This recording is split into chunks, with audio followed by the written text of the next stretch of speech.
Bismillah, Assalamualaikum warahmatullahi wabarakatuh. Alhamdulillah, wassalatu wassalamu ala rasulillah wa ala alihi wa sahbihi wa man walah, amma ba'd. Pemirsa yang saya cintai karena Allah tabaraka wa ta'ala, sedikit pengalaman ketika saya pernah mengikuti sebuah daurah di daerah Sukabumi sana. Seorang di antara masyayikh yang hadir di waktu tersebut dari Kuwait, seingat saya, beliau ngobrol-ngobrol dengan saya dan mengatakan, "Anta talibul ilm, kamu penuntut ilmu?" "Ya, insyaallah ana talibul ilm ya Syekh." Saya katakan seperti itu, bahwasanya saya penuntut ilmu.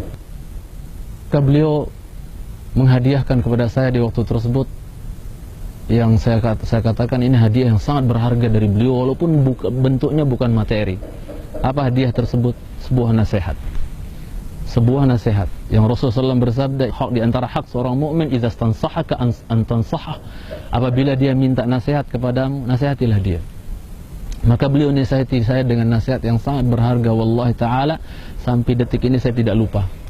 Apa kata beliau? Bahwa akhi, ya, inna ba'da talabatil ilmi al-yawm usibu bi azmatil adab. Sesungguhnya sebagian dari penuntut ilmu di zaman ini, mereka ditimpa oleh, ya, apa yang dikenal dengan azmatul adab, yaitu krisis akhlak, krisis adab, di mana sebagian penuntut ilmu, la ilaha illallah, dia hafal ini, dia hafal itu, dia hafal ini, akan tetapi dilihat dari akhlaknya, la ilaha illallah, sangat, ya, masih banyak, ya, tindak tanduk dan akhlaknya yang tidak sesuai dengan tuntunan apa yang telah diilmui dari ilmu, la ilaha illallah. Dan ini musibah yang sangat besar. Sampai beliau mencontohkan kepada saya bahwa, ya, beliau mengatakan ada sebagian penuntut ilmu yang baru muncul di dunia dakwah, sampai mengatakan tentang Syekh bin Baz, Syekh Utsaimin, ya, Syekh Albani rahimahumullah taala. Apa mereka katakan? Ya, hum rijal wa nahnu rijal. Mereka adalah laki-laki, mereka orang gentle, mereka lanang, kalau bahasa Jawanya. Kita juga gentle. Mereka punya ilmu, kita punya ilmu. Mereka punya pendapat, kita punya pendapat. La ilaha illallah. Maka beliau mengatakan, kalau boleh saya katakan, kata beliau, sahih, hum rijal. Betul, mereka para ulama itu adalah rijal, orang-orang yang memiliki kedudukan, memiliki ilmu dan seterusnya, ya, yang dunia mengakuinya. Akan tetapi saya sekalian, kata beliau, antum dajjal, hum rijal wa antum dajjal, ya, waliyadzubillah. Ini menunjukkan bahwa, pemirsa yang dicintai karena Allah Subhanahu wa taala, wallahi betapa butuhnya kita sebagai penuntut ilmu kecil seperti ini untuk kita memiliki daripada akhlak yang mulia, memiliki adab yang samiyah, yang fadilah, yang karimah, yang dianjurkan oleh Rasulul Islam Muhammad sallallahu alaihi wasallam.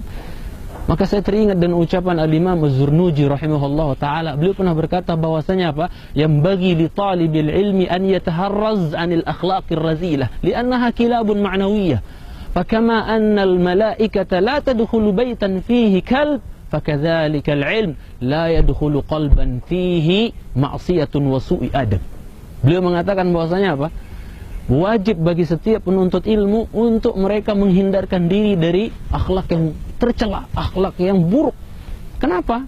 Karena akhlak yang buruk, akhlak yang tercela itu adalah apa? Kilabun ma'nawiyah. Beliau mengatakan bahwasanya apa?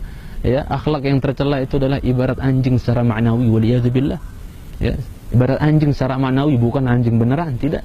Secara ma'nawi. Maksud beliau apa? Bahwasanya apa? Bahwasanya sebagaimana malaikat itu nggak sudi masuk ke dalam rumah yang di situ ada anjingnya, ya, ditambahkan di situ ada gambar makhluk bernyawaannya, sebagaimana dalam hadis, ya, bahwa sebagaimana malaikat tidak sudi masuk ke dalam rumah yang di situ ada, ya, anjingnya, begitu pula ilmu tidak bakal masuk ke dalam hati seorang hamba, seorang penuntut ilmu yang masya Allah penuh dengan maksiat, kemudian juga jelek akhlaknya. Terakhir beliau mengatakan yang hatinya penuh dengan maksiat dan jelek, buruk akhlaknya, nggak akan bisa masuk, nggak nyambung akhlak mulia dengan, ya, dengan ilmu. Nggak akan pernah klub antara ilmu yang sahih, ilmu yang manfaat dengan akhlak yang, ya, yang buruk.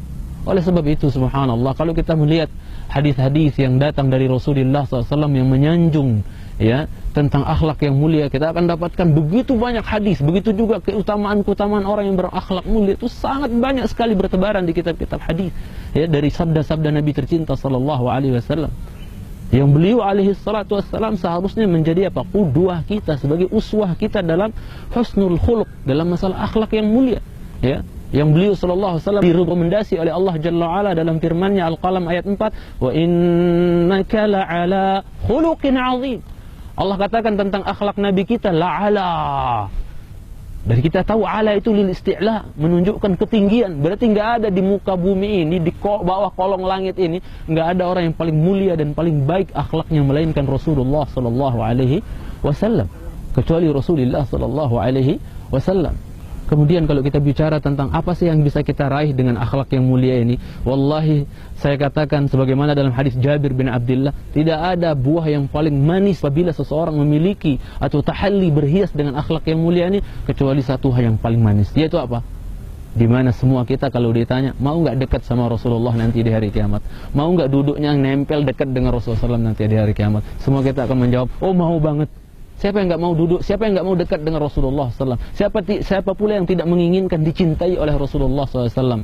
Rasulullah SAW bersabda dalam hadis Jabir bin Abdullah, Inna ahabbakum ilayya wa aqrabakum minni majlisan yawmal qiyamati ahasinukum khuluqa.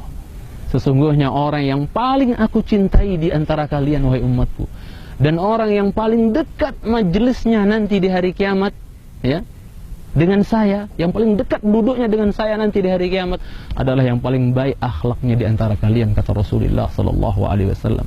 Dan menakjubkan saya sebuah hadis yang dikeluarkan oleh Imam Abu Daud, di mana Rasulullah SAW menjamin dengan jaminan yang luar biasa bahwa Rasulullah SAW bersabda, ana za'imun, ya, ay dhamin, saya menjamin, kata beliau SAW, dengan apa? Bibaitin fi raddil jannah liman tarakal mira'a walau kana muhiqqa.